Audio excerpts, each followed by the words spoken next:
नमस्कार, जी न्यूज पर आपके साथ मैं अदिति त्यागी। तो हम बात करेंगे राष्ट्रवाद के खिलाफ देशद्रोही साजिश की। और हमें ये सवाल क्यों उठाना पड़ा, क्योंकि इस देश में उपराष्ट्रपति रहे, जी हाँ, इस देश के पूर्व उपराष्ट्रपति हामिद अंसारी ये कह रहे हैं कि कोरोना का संक्रमण हम और आप सब जानते हैं कितना खतरनाक है, कितना जानलेवा है, लेकिन उन्हें यह लगता है कि कोरोना संक्रमण से भी ज्यादा खतरनाक है धार्मिक कट्टरता और आक्रामक राष्ट्रवाद।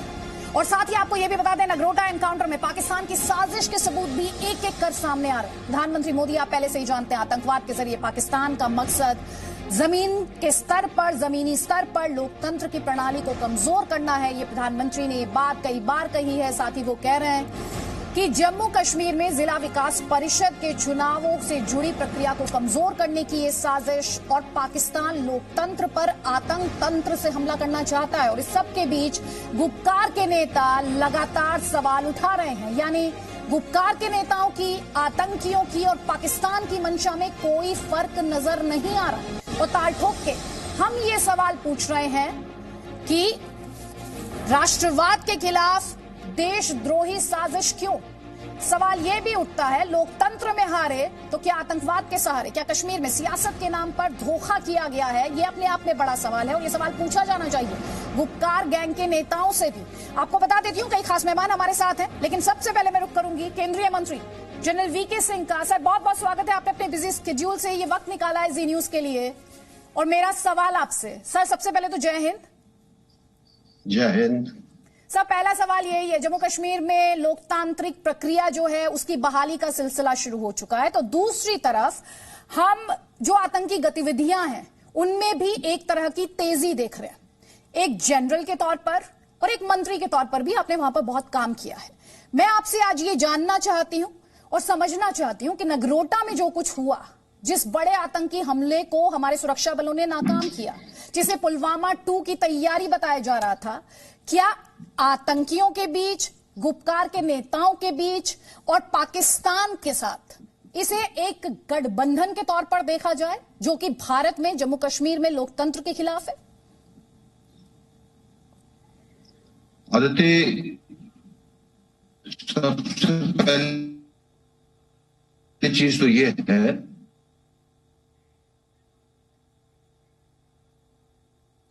Sir can you hear me? उसने की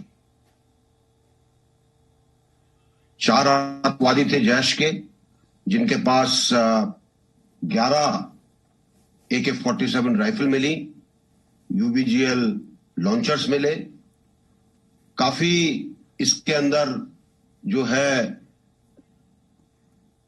बारूद और ग्रेनेड्स मिले, 3 पिस्टल मिली। ये जो ऑपरेशन चला, इसमें सबसे पहले तो हमारे पुलिस और सैन्य बलों को मैं बधाई देना चाहूंगा कि बहुत अच्छा ऑपरेशन हुआ और इन्होंने उन 4 को मार गिराया, सब चीजें रिकवर कर ली। दूसरी चीज जो आपने जो सवाल किया है, कश्मीर 90 के दशक से परोक्ष युद्ध की चपेट में है और परोक्ष युद्ध हमारे खिलाफ पाकिस्तान चला रहा है। तो जो भी आतंकी घटना होती है उसमें आपको पाकिस्तान का हाथ जरूर मिलेगा। जब भी जम्मू और कश्मीर के अंदर चुनाव आते हैं, इन चुनावों के अंदर व्यवधान डालने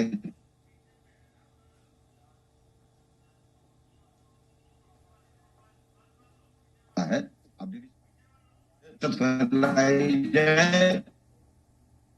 sir let me get this audio glitch fixed, because आपके साथ ये बातचीत बहुत ज्यादा अहम हो जाती है, क्योंकि आप ये जो टेरर नेटवर्क है इसके खिलाफ आपके द्वारा कई बार बड़ा एक्शन भी लिया गया, और साथ ही ये जो पाकिस्तानी हैंडलर्स के साथ बातचीत सामने आई है आतंकियों की, ये बहुत ज्यादा अहम हो जाता है कि इस पर जनरल वीके सिंह इस पूरे जम्मू कश्मीर में एक तरह का ट्रेंड भी आप इसे कह सकते हैं, कैसे देखते हैं? हमारे साथ कई खास मेहमान हैं, जैसे जनरल वीके सिंह, उनके साथ जो ये टेक्निकल ग्लिच है उनके ऑडियो में फिक्स होगा, हम उनका रुख करेंगे। हमारे साथ कई खास मेहमान हैं, हमारे साथ जफर इस्लाम है बीजेपी का पक्ष रखने के लिए, हमारे साथ कश्मीरी एक्टिविस्ट इफ्तिकार मिसगर हैं, हमारे साथ सरफराज हैं पीडीपी समर्थक हैं।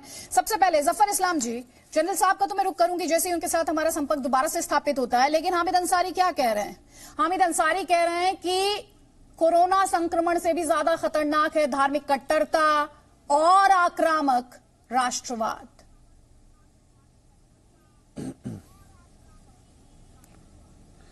देखिए, जहां तक उनका सवाल है, मैंने पहले भी कहा और आपके चैनल पे भी कह रहा हूं कि बड़े अफसोस की बात है कि ये सभी पद, बड़े बड़े पद ग्रहण कर चुके हैं, संवैधानिक पद पर रह चुके हैं और सालों तक एंजॉय किया है, कांग्रेस के रिजीम में रहे हैं और आज उनके इशारे पे इस तरह की भाषा का इस्तेमाल कर रहे हैं जो बिल्कुल उसको कंडेम करना चाहिए। भाई, अपने देश से मोहब्बत करना कोई गलत बात थोड़ी है। ये क्या सिखाना चाह रहे हैं कि देश से मोहब्बत मत करो? भाई, देश से तो मोहब्बत करना चाहिए और अगर कोई करता है तो उसके बारे में आप नेशनलिज्म के बारे में क्या करते हैं? हर लोगों को अपना नेशनलिस्ट होना चाहिए, तो ये तो उनकी बात गलत है बिल्कुल और उसको कंडेम करना चाहिए। दूसरी बात, ये कहीं ना कहीं नफरत फैला रहे समाज में ताकि जो समाज को तोड़ के राजनीति जो करती है कांग्रेस, उसमें नाकाम हो रही है, तो अब इन लोगों का इस्तेमाल, अपने लोगों का इस्तेमाल कर रहे हैं। इसलिए कि इनको संवैधानिक पद पर रह के और पहले रह चुके हुए इस तरह की भाषा का बिल्कुल प्रयोग नहीं करना चाहिए, बल्कि मुझे लगता है कि इनको लोगों से माफी मांगनी चाहिए कि इस तरह की भाषा का इस्तेमाल जो किया ये सिर्फ और सिर्फ कांग्रेस के इशारे पर समाज को तोड़ने की राजनीति है। अगर उनको कहना ही है तो जरा ओवैसी के ट्वीट के बारे में कह दें। जनरल साहब, जनरल वीके सिंह हमारे साथ एक बार फिर से जुड़ गए हैं। सर, सवाल वही, जिस तरह से आपने मेरा सवाल सुन भी लिया था, आपके साथ संपर्क बीच में ही टूट गया था जब आप सवाल का जवाब दे रहे थे कि गुपकार, आतंकी और साथ ही पाकिस्तान, क्या ये एक अलायंस है जम्मू कश्मीर में लोकतंत्र के खिलाफ?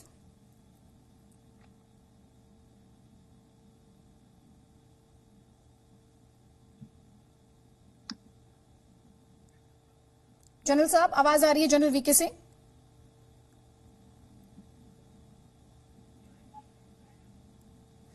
Technology conspires.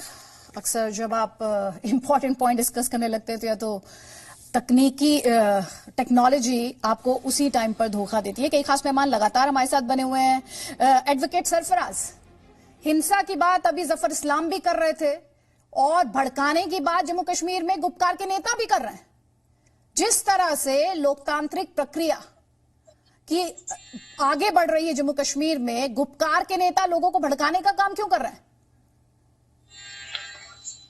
देखिए, गुपकार नेताओं को, are you hearing me? Yes, I can hear you, please go ahead. देखिए, गुपकार नेताओं को इसके साथ लिंक करना बिल्कुल गलत बात है, बिकॉज हमें देखना चाहिए what is the demand of the Gupkar alliance. Even though Gupkar alliance is not with the BJP, is against the BJP. They have a demand, and the demand is a constitutional आपको समझ पाएंगे हमारे। जी, उनकी एक कॉन्स्टिट्यूशनल डिमांड है, उनकी एक कानूनी डिमांड है, जो 5 अगस्त 2019 को हुआ। उसके बाद जिस गैर आईनी तरीके से 370 को हटाया गया, उसके बाद गुपकार अलायंस की एक कानूनी डिमांड है, एक कॉन्स्टिट्यूशनल डिमांड है कि जो पोजीशन है वो रेस्टोर हो, जो कश्मीरियों के राइट्स है वो रेस्टोर हो। तो उसको इसके साथ लिंक करना, उसको आतंकवाद, उसको वायलेंस, उसको पाकिस्तान के साथ लिंक करना, मेरे को नहीं लगता कोई कनेक्शन है। बिकॉज गुपकार अलायंस की पूरी डिमांड कॉन्स्टिट्यूशनल डिमांड है, वो कहीं पे कोई एंटी इंडिया, एंटी कॉन्स्टिट्यूशनल या कोई सड़ी सी चीज नहीं मांग रहे। जब वायलेंस को जस्टिफाई करने लगे नेता, जब चीन की मदद से 370 की बहाली की बात करने लगे नेता, तो फिर क्या कहा जाएगा? देखिए, बीजेपी की ओवरऑल पॉलिसी जो है वो एंटी पीपल पॉलिसी है जम्मू एंड कश्मीर में। चाहे आपके लैंड लॉस हो, चाहे 370 के बाद जो भी यहाँ पे हो रहा है, देयर एंटी पीपल पॉलिसीज। तो उसके बाद जो गुपकार अलायंस है वो तो कॉन्स्टिट्यूशनल चीज ही मांग रहे हैं ना। हम जो मांग रहे हैं वो 370 मांग रहे हैं, 35A मांग रहे हैं। सर, आपको हम मांग रहे हैं कि हमारे राइट्स देना चाह रहे हैं। मैं आपसे क्या पूछ रही हूं? जवाब दे रहा हूँ। मैं कह रहा हूँ कि 370 को हटाने के बाद जो अलायंस बना, उसकी कुछ डिमांड्स है, तो उसमें इलीगल क्या है? उसमें वायलेंस जस्टिफाई करने की कहां से बात आ रही है? आपने शायद सुना नहीं, महबूबा मुफ्ती ने क्या कहा था? महबूबा मुफ्ती ने क्या कहा था? नौजवान बंदूक नहीं उठाएंगे तो क्या करेंगे? Can there be a justification for violence? Farooq Abdullah ने क्या कहा था कि चीन की मदद से 370 की बहाली कराएंगे सर? देखिए, वो तो आउट ऑफ कंटेक्स्ट स्टेटमेंट लिया गया। जो फारूक अब्दुल्ला ने कहा, जो महबूब जी ने कहा, जो स्टेटमेंट आपके एजेंडा को सूट ना करता हो, आपके प्रोपेगेंडा को सूट ना करता हो, तो वो आउट ऑफ कॉन्टेक्स्ट है। वो आउट ऑफ कॉन्टेक्स्ट है। बहुत बढ़िया। ठीक है सर, इफ्तिकार मिसगर, जल्दी में एक कमेंट ले लेती हूं प्लीज सर। मैं I don't want to be in a discussion where you are not answering my question. Please आप मेरे सवाल का जवाब दीजिएगा। ठीक है, एक कमेंट इफ्तिकार मिसगर का ले लेते हैं। लोकतांत्रिक प्रक्रियाओं की बहाली हो रही है तो दिक्कत क्या है भाई? ये वही नेता है ना जिन्होंने जम्मू कश्मीर में शासन किया है, जहां पे सत्ता परिवारों में आकर सिमट गई थी। अब जब इलेक्शन हो रहे हैं, लोकतांत्रिक प्रक्रिया की बात हो रही है, तो फिर दिक्कत क्यों आ रही है? अदिति जी, जहां तक मुझे लग रहा है, दिक्कत मेरे ख्याल से बड़े पैमाने पे भारतीय जनता पार्टी को हो रही है। जो जितने भी कैंडिडेट्स, मैं पीडीपी की और नेशनल कॉन्फ्रेंस की नहीं बात करता हूं, जितने भी इंडिपेंडेंट कैंडिडेट्स भी फॉर्म भरते हैं, उनको भी कंपेनिंग करने का इजाजत नहीं दिया जा रहा है। ऑलमोस्ट जितने भी कैंडिडेट्स आज की डेट में है वो सारे बंद पड़े हुए। खैर, अगर उसमें ना जाए हम, दूसरे पहलू में मैं आना चाहता हूं। यहाँ पे एक झूठ छिपाने के लिए आप कितने झूठ बोलेंगे? देखिए, फारूक अब्दुल्ला ने चाइना की बात करी, तो फारूक अब्दुल्ला का गिरेबान हम पकड़ लेते हैं, लेकिन इंटरनेशनल मसला किसने बनाया है? नरेंद्र मोदी जी ने पार्लियामेंटेरियन, जितने भी फॉरेन पार्लियामेंटेरियन हैं, उनको आप रेवोल्यूशन ऑफ आर्टिकल कश्मीर भेजा, क्यों भेजा? आप कुछ वही कर रहे हैं जो एडवोकेट सरफराज कर रहे हैं। मैं आपसे कह रही हूँ, लोकतांत्रिक प्रक्रिया की वापसी हो रही है जम्मू कश्मीर में, तो नेता रोना क्यों रो रहे हैं? आप लेकर जा रहे हैं उसको इतिहास में, आप वापस 370 पे जा रहे हैं। सर, मैं 370 को लेकर ये डिस्कशन नहीं कर रही हूँ, मैं उस डिबेट को लेकर आई हूँ आज, जिसमें ऐसा लगता है, ध्यान से सुनिए इफ्तिकार मिसगर साहब, ध्यान से सुनिए, इसमें ऐसा लग रहा है लोकतंत्र वर्सेस आतंक तंत्र। नहीं, लोकतंत्र वर्सेस हकीकत। लोकतांत्रिक हिसाब से यहाँ पे रायशुमारी होनी चाहिए थी। जो वादा बंद है हिंदुस्तान जम्मू कश्मीर के लोगों के साथ, उसके लिए तो फिर रायशुमारी होनी चाहिए थी। ये सियासी ड्रामाबाजियां तो होती ही रहती है। कल को महबूबा मुफ्ती बोल रही थी मैं नहीं लड़ूंगी, आज लड़ रही है। कल को बीजेपी बोलते रहे थे कि हम नहीं करेंगे, वो नहीं करेंगे, ये कर रहे थे। जो बेसिक प्राइम फैक्टर है, जो जिसमें कश्मीरी, देखिए कश्मीरियों की आप बात करिए, जम्मू कश्मीर के रहने वालों की आप बात करिए, जिनका एक ही ये रहा है कि हमारा एक वादा बंद है हिंदुस्तान मुल्क हमारे साथ कि हमें रायशुमारी कराएं। वो वादा पूरा नहीं हो रहा है, टेंशन बढ़ रहा है, लोग मर रहे हैं। रायशुमारी कराएं कहाँ? उधर से भी लोग मर रहे हैं, इधर से भी लोग। रायशुमारी कहाँ कराएं? क्यों नहीं कराएंगे? नहीं सर, रायशुमारी कहाँ कराएं? पूरे जम्मू कश्मीर में उस पार भी, बोला आपने रायशुमारी कराएं, बोला आपने पाकिस्तान से। तो हमने हिंदुस्तान का दामन थाम दिया, इसलिए कि हिंदुस्तान में आपने रायशुमारी कराएं, गिलगित बाल्टिस्तान को प्रोविंस बना दिया। आपने तब तो मुंह में दही जम गई थी।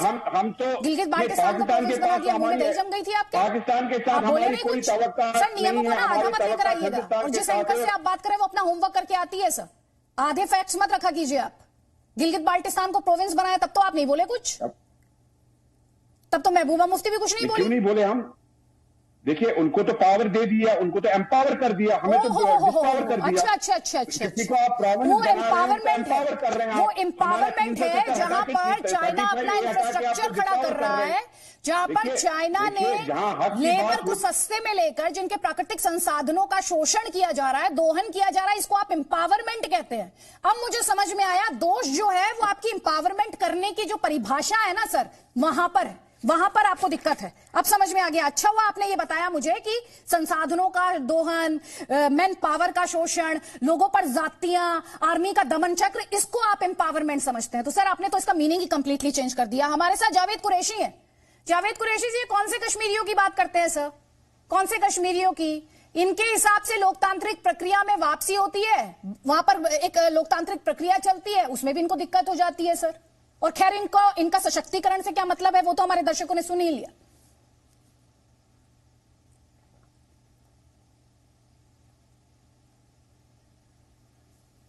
जावेद कुरैशी, आवाज पहुंच रही है आप तक? जी। एक्चुअली ये कुछ 2-3-5% लोग हैं जो लोगों को यहां हर एक चीज में अपने मसले बना के, कुछ छोटे छोटे नारे दे के, इनके जज्बातों के साथ खेलते हुए आज तक आए। जब से हमारे वजीर आजम हिंद ने 370 को खत्म किया, अब इनके पास कुछ भी नहीं रहा है। अब आतंकवाद भी खत्म हो रहा है।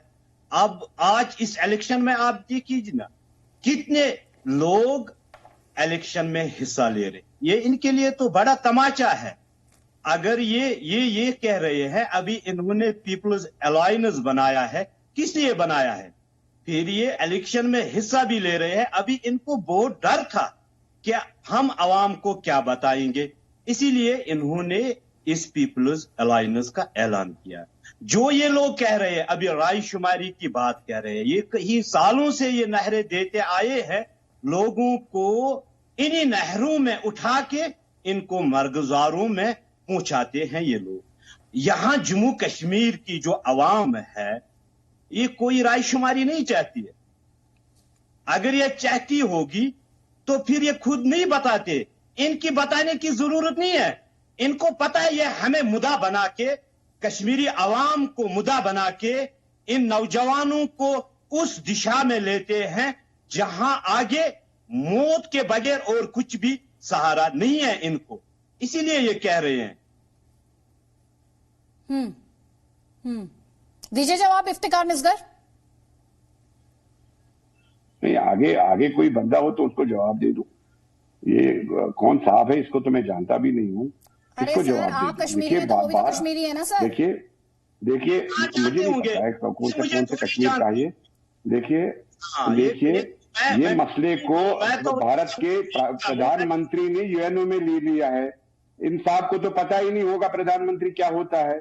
भारत के प्रधानमंत्री ने जम्मू कश्मीर के मसले को यूएनओ में ले गए। किस तरह का सम्मान है अपने फेलो कश्मीरी के लिए सर, या मुझे कहना चाहिए फेलो इंडियन के लिए सर? ये किस तरह का सम्मान है? आप बोले तो वो ब्रह्म वाक्य है, और दूसरा कश्मीरी बोले क्योंकि वो आपकी बात से इत्तेफाक नहीं रखता, आपकी राय से इत्तेफाक नहीं रखता, तो आप बोल रहे हैं इनको तो पता भी नहीं होगा कि भारत के प्रधानमंत्री ने क्या कहा। सर कैसी बातें करते हैं आप मजाक उड़ा रहे हैं। होता तो फिर ये ऐसी बात मत बोलते। क्यों, आपकी भाषा बोलना जरूरी है क्या सर? आपकी हाँ में हाँ मिलाना जरूरी है क्या सर? हम नहीं, बिल्कुल भी जरूरी नहीं है। जरूरी होता तो यहाँ पे 80% वोट पड़ जाते। जरूरी होता तो यहाँ पे लोग आज की डेट में भी जावेद साहब जैसे लोगों को माला पहनाते। नहीं, लोग जम पड़े हुए हैं, लोग बंद पड़े हुए हैं, लोगों में बहुत गुस्सा है, लेकिन लोग अब सड़कों पे आना छोड़ दिया है लोगों ने। लोग सड़कों पे किसी के बहकावे पे भी, कोई भी, चाहे आज की डेट में कोई भी अलायंस हो, वो लोगों को चाहेंगे सड़कों पे लाना, कोई नहीं सड़कों पे आएगा, लेकिन लोगों में गुस्सा बराबर का है। अच्छा, लोगों में गुस्सा बराबर का है सर। वापस आ गए अब वापस आ गए क्योंकि आपके एजेंडा को सूट नहीं करता, आपके प्रोपेगेंडा को सूट नहीं करता। 2 वीडियोस इस वक्त मैं चाहूंगी हम अपने दर्शकों को दिखाएं यहाँ पर। एक वीडियो जिसमें महबूबा मुफ्ती ये कह रही उनकी आवाज दबाई जा रही है, और दूसरा वीडियो जो एक और कश्मीरी का है, और वो क्या कह रहे हैं वो बात भी आपके लिए सुनना बहुत जरूरी है। क्या बात है एसपी साहब? आदाब मैम। नाले पे जा रहे हैं मैम, वो नहीं दिया है, और एसएसजी डायरेक्टर की चिट्ठी है हमारे पास कि आपको ऐसा नहीं करना है, ऑनलाइन में जाना है गाड़ी पे। गाड़ी के अंदर जाएंगे, लाइए गाड़ी जाने के लिए। नाले पे हमने जाने मैम प्लीज मैम, हमें जो प्रोग्राम है हम उसकी बात है। नहीं, प्रोग्राम क्या, मैंने तो प्रोग्राम यही दिया है। क्या जफर इस्लाम जी क्या कह रही है महबूबा मुफ्ती? महबूबा मुफ्ती कह रही हैं कि सिक्योरिटी के नाम पर उनके अधिकारों का हनन किया जा रहा है, उनकी आवाज दबाई जा रही है।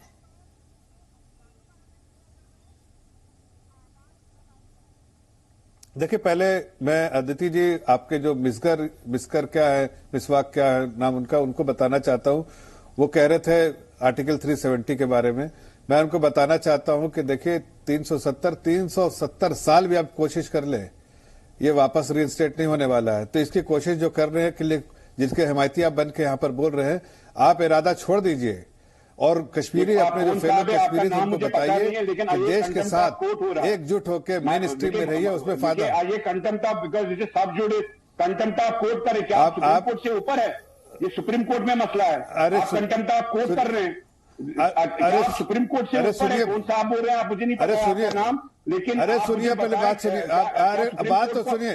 370 साल तक 370 साल आप कौन है? 370 साल भी आप कोशिश करेंगे तो आप रीइंस्टेट नहीं होगा, रीइंस्टेट नहीं होगा। ये एक भारत को प्यार करने वाला आप करेंगे, आप हम नहीं, आप जिहादी सोच छोड़ दीजिए। आप ऐसी सोच जो देश को तोड़ने वाली सोच को छोड़ दीजिए। आप जो ये महबूबा मुफ्ती और फारूक अब्दुल्ला अपने खोए हुए जो जो कश्मीर को ढूंढ रहे हैं, जिसको उन्होंने जहां पर वो सिर्फ उनके लिए स्वर्ग था, बाकी लोगों के लिए नरक था, अब उनके लिए नरक हो गया, बाकी लोगों के लिए स्वर्ग हो गया है, तो आपको तकलीफ हो रही है। आप उनके हिमायती बनिए। उन्होंने तो कश्मीर को नरक बना के रखा था सिर्फ अपने फायदे परिवार के लिए।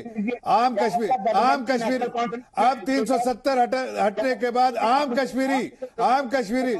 आम कश्मीरी जो है अपने आप को मजबूत को महसूस कर रहा है। आम कश्मीरी अपने आप को एम्पावर्ड महसूस कर रहा है। आम कश्मीरी एक बड़े देश के साथ जुड़ के रहना मेन स्ट्रीम महसूस कर रहा है। आम कश्मीरी उसकी जिंदगी बेहतर होगी वो महसूस कर रहा है। आप क्या सोच रहे? आप आम कश्मीरी, आम हिमायती है। अरे आप बहुत रोज कश्मीरियों से मिलता हूँ, और वहां इलेक्शन भी लड़ाने जा रहा हूँ। अरे बहुत 1000 कश्मीरियों से मिलता हूँ और वहां जाके इलेक्शन भी लड़ाने वाला हूं। ये भी सुन लीजिए, वहां इलेक्शन भी लड़े। मैं आपको सिर्फ इतना कह रहा हूं कि ऐसे पॉलिटिकल पार्टी की बातें जो है मत फैलाइए, जो आपके लिए नरक पैदा कर रहे हैं, आपके लिए जहन्नुम बना रहे हैं, दुनिया में भी जहन्नुम बना रहे हैं। प्लीज कम से कम अपने कश्मीरी भाई आने वाली नस्लों के लिए अच्छा सोचिए। आप अच्छा सोचिए आगे आने वाली नस्लों के लिए। ठीक है, अभी हमने महबूबा मुफ्ती ने क्या कहा वो सुन लिया। अब अपने दर्शकों को सुनवाते हैं मुख्तार अब्बास नकवी जो कि केंद्रीय मंत्री हैं, उनसे आवाम ने क्या कहा। ध्यान से सुनिएगा। इफ्तिकार मिसगर साहब आप भी प्लीज। ये पावरफुल वजीर आजम है, वजीर आजम नहीं है, ये पावरफुल वजीर आजम है। हम यहाँ मजाकी में मुसलमान हैं। कल एक टीवी चैनल में वो कहते हैं किसी मौलवी से, कहते हैं कि बताओ ये मुसलमान 14 साल से पहले मुसलमान थे। उसने बोला मुसलमान हमारे तो मुसलमान, इनको आप लाकम दे दो, इनको ये मत बांटो। मुसलमान क्या है वो क्या है। हम यहाँ जम्मू कश्मीर में ज्यादा मुसलमान है, हम हिंदुस्तान के ताज हैं, रहेंगे थे। लेकिन एक मिनट, इन टीवी वालों से ये बताइए अपना ये हमारा ये माता वैष्णो देवी जी, हम जम्मू जाते हैं उसको सलाम करते हैं। हमारा इधर है ये बद्रकली, माता बद्रकली जी, जब वहाँ मेला होता है हम मुसलमान जाते हैं, कश्मीरी पंडितों को लेकर हम वहाँ दीप जलाते थे। हमारा चुनी लाल वीडियो था, बहुत बड़े नेता है था, आदमी आज किधर है। हम उनके घर में अखरोट लेते थे, बहुत करते प्यार करते हैं। एक दूसरा नंबर 2 एक है हमारा कश्मीरी पंडित, हम भाईचारा है।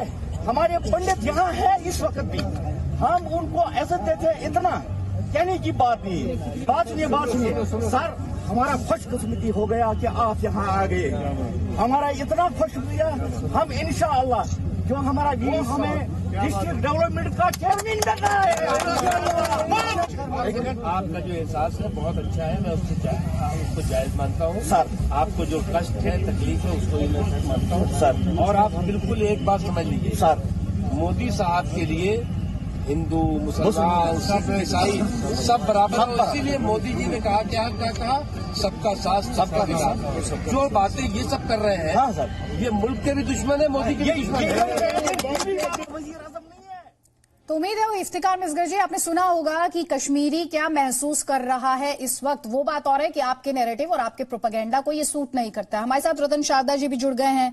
रतन शारदा जी, 2 तरह की साजिश इस वक्त देखने को मिल रही है। एक तरफ जब ये कहा जाता है कि कोरोना संक्रमण से भी ज्यादा खतरनाक है धार्मिक कट्टरता और आक्रामक राष्ट्रवाद, और दूसरी तरफ पाकिस्तान की साजिशें, लोकल साजिशें हम देख ही रहे हैं जम्मू कश्मीर में किस तरह से लोकतांत्रिक प्रणाली को रोकने के लिए, उस पर ब्रेक लगाने के लिए किस तरह से कोशिशें की जा रही हैं।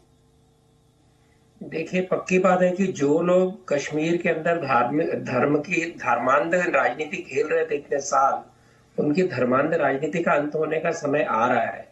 जिस इस्लाम के नाम पर पाकिस्तान की सहायता से ये लोगों ने लगातार केवल कश्मीर वैली को जम्मू कश्मीर का रिप्रेजेंटेटिव बताया, जिस तरह से इन्होंने अन्य धर्मियों को वहां से निकाला, उनके ऊपर अत्याचार किए, ये सारे वैली के राजनीति, ये सारी कश्मीर घाटी की राजनीति अब छुपे नहीं रहे। इनके रोशनी एक को बुझाकर इनके जीवन में बीजेपी की सरकार ने अंधेरा भर दिया है।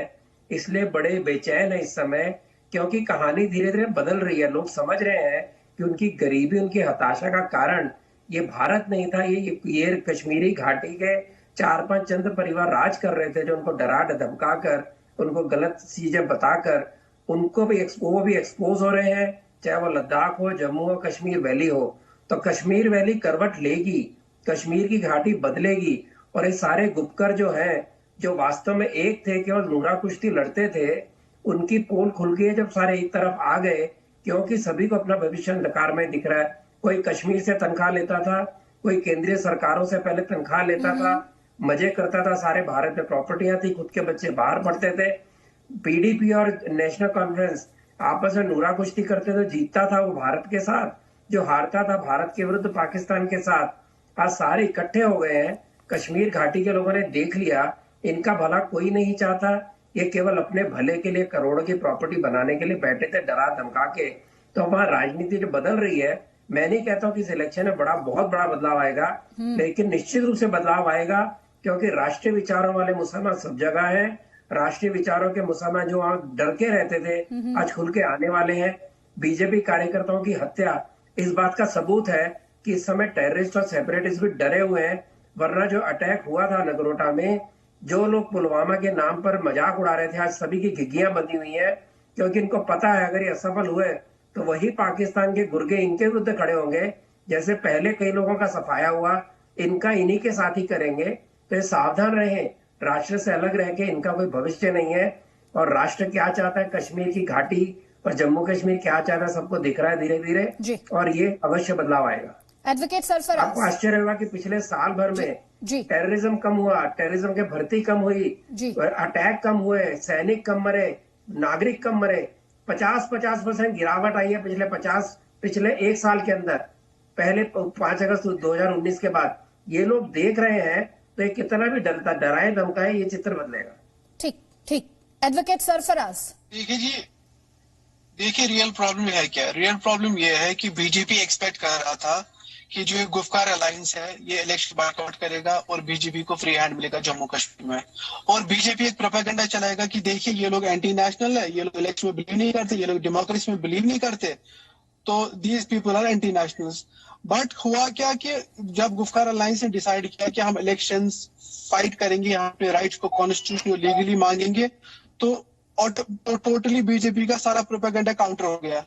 तो दैट्स व्हाई अभी ये अमित शाह जी ने ट्वीट किया, सब लोगों ने ट्वीट किया, तो इस वजह से ये सब उनका सारा प्रोपेगेंडा काउंटर हो गया। रियल प्रॉब्लम यही है कि इनकी रियल प्रॉब्लम गुफकार के साथ है, इनकी रियल प्रॉब्लम इन पार्टीज के साथ है कि ये लोग यहाँ पे पावर में ना आए। क्या हमारे यहाँ खानदानी राज बाकी स्टेट्स में नहीं है? क्या बैंगलोर में, क्या बिहार में खानदानी राज नहीं है? क्या बैंगलोर में खानदानी राज नहीं है? तो क्यों इन्हीं दो खानदानों, मैं जवाब देता हूँ, इन्हीं दो खानदानों को टारगेट किया, दो परिवारों ने शासन किया, अब्दुल्ला फैमिली और मुफ्ती फैमिली। सुन लीजिए sir, please let's stick to the facts. Bangalore में मत जाइए सर, बेंगलोर जाने की जरूरत नहीं है, आप गोलपोस्ट मत चेंज कीजिएगा प्लीज। जफर इस्लाम जी, 2 बातें ये कह रहे हैं, सुन लीजिए ना सर, आपने सवाल पूछा सरफराज जी, जवाब तो सुनिए। जी हाँ सुनिए आप, जफर इस्लाम जी। महबूबा मुफ्ती ने भी ये बात कही और उमर अब्दुल्ला ने भी ये बात कही। मैं जवाब बीजेपी सर, सुन लीजिए मेरा सवाल सर, इंपॉर्टेंट सवाल है और इसका जवाब चाहिए। बीजेपी सबोटाज कर रही है इन इलेक्शंस को, उनके कैंडिडेट्स को, एनसी हो, पीडीपी हो, उनके कैंडिडेट्स को रोका जा रहा है सिक्योरिटी के नाम पे। महबूबा मुफ्ती ने यही कहा, सिक्योरिटी के नाम पे मेरे राइट्स का हनन हो रहा है। उमर अब्दुल्ला ने कहा अगर सिक्योरिटी को लेके इतनी प्रॉब्लम थी तो इलेक्शन कराने की जरूरत ही नहीं थी। अब दीजिए आप इन्हें जवाब।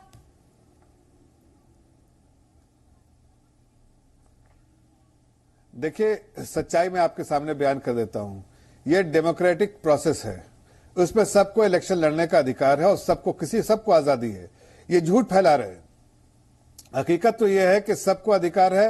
ये इनको डर लग रहा है, ये पॉलिटिकल पार्टीज को, कि कहीं वो इस बार उखाड़ के फेंक नहीं दिए जाए वहां की जनता के द्वारा, इसलिए कि उनका जो कॉन्फिडेंस था जनता पे, वो दबाव 370 की वजह से था, 35A की वजह से था। अब वो खत्म हो गया है। अब वो अधिकार जो है एक आम नागरिक को, जो पहले से अधिकार नहीं था, वो कहीं न कमजोर महसूस करता था, मजबूत हो गया है। अब वो अपने वोटों का इस्तेमाल करेगा, जैसे डेमोक्रेटिक प्रोसेस पूरे देश में है वैसे वहां इस्तेमाल करेगा। और ऐसी ताकतें जो समाज के हित में नहीं, समाज के लोगों के हित में नहीं, देश के हित में नहीं काम करते, उनको उखाड़ के फेंकने का नहीं।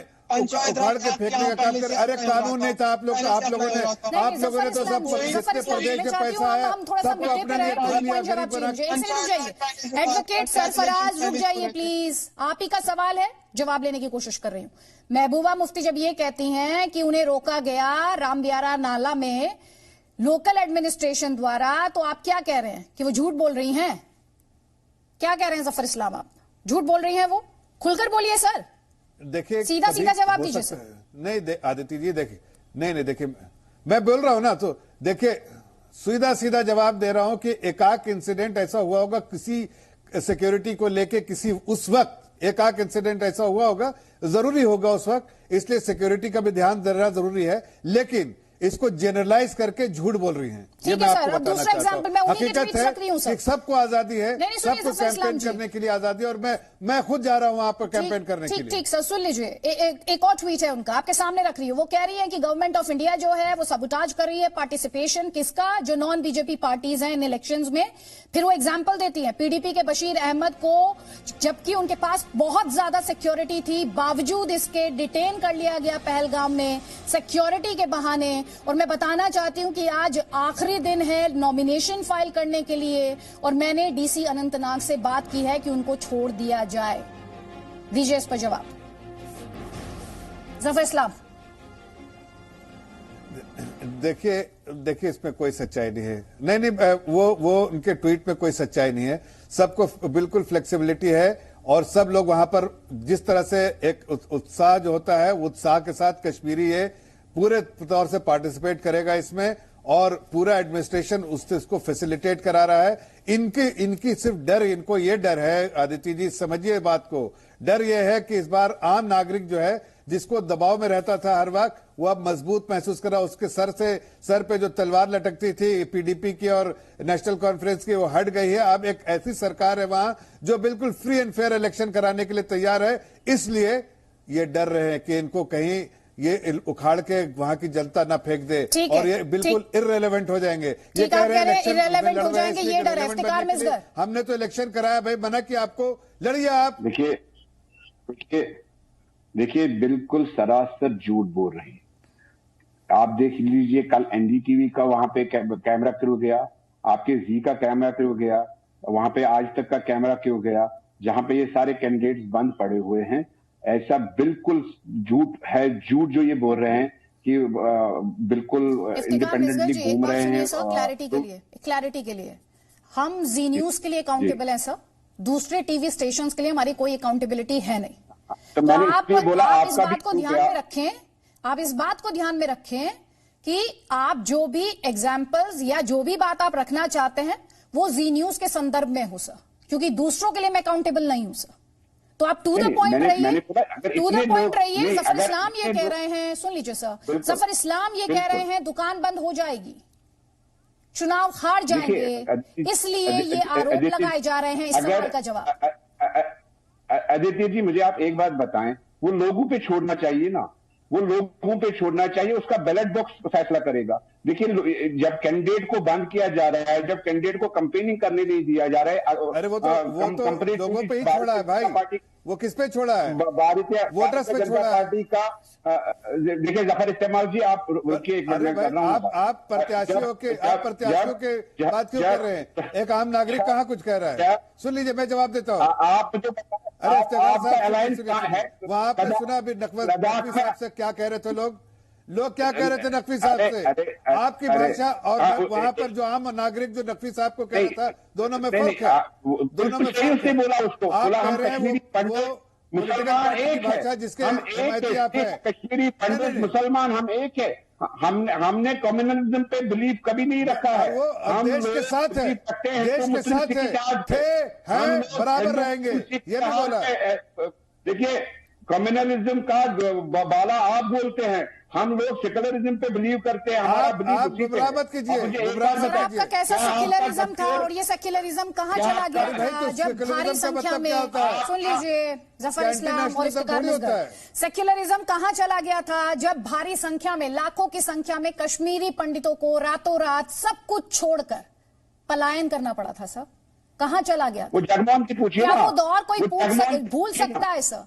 सर, इसके लिए सियासत की अकाउंटेबिलिटी है इफ्तिकार मिसगर, इसके लिए सियासत की अकाउंटेबिलिटी है और उसके लिए जवाब मांगा जाएगा। आप कम्युनलिज्म की बात कर रहे हैं। रतन शारदा, आपसे थोड़ी देर पहले भी मैंने पूछा था, रतन शारदा आपसे थोड़ी देर पहले भी मैंने पूछा था कि इस देश में कॉन्स्टिट्यूशनल पोस्ट होल्ड करने वाले हामिद अंसारी जब ये बात कहते हैं कि कोरोना संक्रमण से भी ज्यादा खिलाफ है धार्मिक कट्टरता और आक्रामक राष्ट्रवाद, तो मैसेज किया जाता है। इनका मैसेज क्लियर है, ये लोग संविधान में विश्वास नहीं रखते, ये लोग सेक्युलरिज्म में विश्वास नहीं रखते। जो जगमोहन के नाम की माला जप रहे, कश्मीरियों से पूछिए जरा जाकर, पोस्टर किसने लगाए थे, मस्जिदों से किसने नारे दिए थे, रालीब जालीब और सालीब, ये किसने कहा था? जगमोहन ने कहा था। वहां से लोगों के घरों के दरवाजे खटखटा के उनकी आबरू लूटकर, ठीक है, जगमोहन ने किया था। बकवास मत करें आप कृपया, लोग जानते हैं। मैं एक विशेष सवाल पूछना चाहता हूँ, आदिति ध्यान से सुनिए। ये महबूबा मुफ्ती वही है जिसने कहा था अगर 370 हट गया मैं तिरंगा नहीं उठाऊंगी। क्या ये लोग संविधान की कसम खाकर इलेक्शन लड़ने को तैयार है? आप बताएं, कसम खाएंगे क्या? इसका जवाब दे मुझे, बाकी सारे जवाब बाद में। पहले जवाब दीजिए कि संविधान की कसम खाएंगे वो लोग जिन्होंने कहा था 370 हट गया तो हम तिरंगा भी नहीं उठाएंगे, उसका जवाब दीजिए जरा।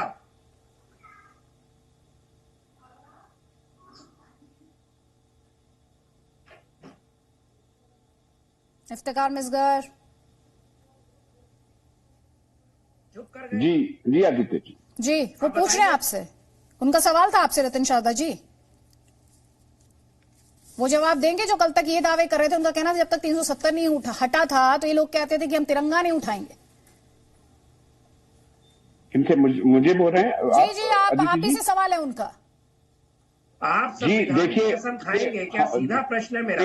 अगर सवाल मुझसे है तो मुझे बोलने दीजिए ना। अगर देखिए, अगर सवाल मुझसे है तो मुझे बोलने दीजिए। देखिए, जम्मू कश्मीर की एक हिस्ट्री है। जम्मू कश्मीर ने हिंदुस्तान के साथ हाथ मिलाया है। हमारा अपना झंडा था, हिंदुस्तान के झंडे। नहीं, बात सुनिए ना, बात सुनिए। देखिए, आपको हैकल नहीं किया मैंने, आप हैकल करके लोगों को गुमराह कर रहे हैं। आप हैकल करके सीधा जवाब दीजिए ना। हमने हिंदुस्तान का झंडा, रतन शारदा जी प्लीज एक सेकंड दीजिए। सर, इसमें हैकल करने का क्या है इफ्तिकार मिसगर? सवाल पूछना, अब यही दिक्कत है ना, आपका एम्पावरमेंट की परिभाषा, सशक्तिकरण की परिभाषा अलग है। आपसे अगर सवाल पूछ लिया जाए तो आपको हैकल किया जा रहा है। सर, उन्होंने जो सवाल पूछा सीधा जवाब दीजिए, उसमें इफ्स एंड बट्स क्यों लगा रहे हैं, गोल पोस्ट क्यों चेंज कर रहे हैं आपसे?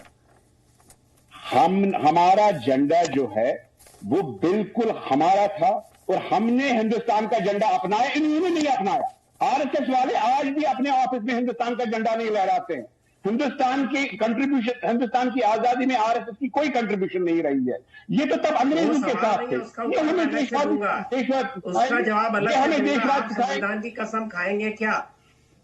आरएसएस ने क्या किया आजादी के लड़ाई के लिए? कश्मीर के सब लोग जानते हैं, जान की कुर्बानी दिया कश्मीर को बचाने के लिए। उसकी बात छोड़िए, आप बताइए जीतने वाले लोग संविधान की कसम खाएंगे क्या? जिन्होंने कहा हमारा संविधान से विश्वास उठ गया, जिन्होंने कहा हम तिरंगा नहीं उठाएंगे, वो लोग संविधान की कसम खाने को तैयार होंगे कि नहीं? ये बड़ी चीज है बीजेपी की। होता तो फिर यहाँ इलेक्शन नहीं होते। अगर संविधान पे शक होता तो हम आपकी चैनल में आके बैठते नहीं। अगर संविधान पे शक होता तो हम इतनी बहसों में नहीं आते। आपको शक है। इफ्तिकार मिसगर मेरी बात सुनिए ध्यान से। आपका चैनल क्या होता है सर?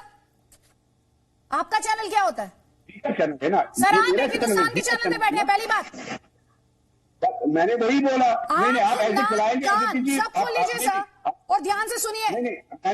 आप हिंदुस्तान के चैनल में बैठे हैं जिसे करीब 200 देशों में देखा जाता है। आपकी जानकारी को दुरुस्त कर देती हूँ मैंने बोला हम नहीं आप देखिए, अगर क्लैरिटी नहीं है तो क्लैरिटी मैं आपको दे देती हूँ। उन्होंने जो आपसे सवाल पूछा उस सवाल का जवाब देने के बदले आप गोल पोस्ट चेंज कर रहे हैं। आप गोल पोस्ट चेंज कर रहे हैं, छोड़ दीजिए सर, मैं उस लेवल पर जाकर बात नहीं कर सकती हूँ। एडवोकेट सरफराज 20 सेकंड साहब, उसके बाद Zafar Islam 20 second please, closing comments जल्दी जल्दी। देखिए, I want to answer it. मेरा आंसर ये है कि दो चीजें हैं, एक मर्जर है और एक एक्सेशन है। जब बाकी स्टेट्स यूनियन ऑफ इंडिया के साथ बाकी प्रिंसिपल स्टेट्स ने ज्वाइन किया तो उन्हें मर्ज किया, और जब जम्मू एंड कश्मीर जो एक मुस्लिम मेजॉरिटी स्टेट था इसने एक्सीड किया। तो एक्सेशन में कुछ टर्म्स एंड कंडीशंस थी जो इंस्ट्रूमेंट एक्सेशन में थी, जिसमें वो सब था जो 370 में था। गुमराह करना कीजिए तो बंद सरफराज जी, गुमराह करना कीजिए बंद। मैं गुमराह नहीं करूं, इंस्ट्रूमेंट ऑफ मैं आपको एक्सेशन को लीगल दोबारा जाके पढ़िएगा। इसमें क्या आर्टिकल 370 का जिक्र था, कैसे जिक्र होता सर, उस समय कैसे जिक्र होता, कॉन्स्टिट्यूएंट असेंबली थी क्या, आप बताइए ना मुझे, थी क्या? आप कुछ भी तथ्य बोलेंगे, आपको पता है। Zafar Islam 20 seconds closing comment please sir, don't shout. आप गुमराह कर रहे हैं, आप शुरू से गुमराह कर रहे हैं, छोड़ दीजिए। जफर इस्लाम 20 सेकंड्स। एडवोकेट साहब, जब आपके लिखा हुआ आर्टिकल 370 जो है वो टेम्पररी था, तो फिर परमानेंट कैसे हो सकता है भाई? परमानेंट हो गया अभी, अब ये परमानेंट है, इसीलिए मैंने कहा 370 ताल कुछ नहीं हो पाएगा, आप कितनी भी कोशिश कर ले। अब देखिए, दो चार चीज आपके फायदे के लिए कह रहा हूं, सुन लीजिए। हमारे कश्मीर भाई बहने वहां सुन रहे, आप लोग उनको गुमराह करते हैं। पहली बात कि देखिए, देश एक है, इसमें अपना झंडा लहराने का कोशिश मत कीजिए। देश का एक ही झंडा तिरंगा, उसको लहराइए, उसको लपेटिए और उसको साथ चूमिए। ये पहला आपको गाइडेंस है। दूसरा गाइडेंस ये है कि देश के हित से बात कीजिए, देशवासी एक निशान, एक झंडा, इसको लेकर किसी तरह का कोई कंफ्यूजन, कोई डाउट नहीं होना चाहिए। आप सभी मेहमानों का बहुत बहुत शुक्रिया।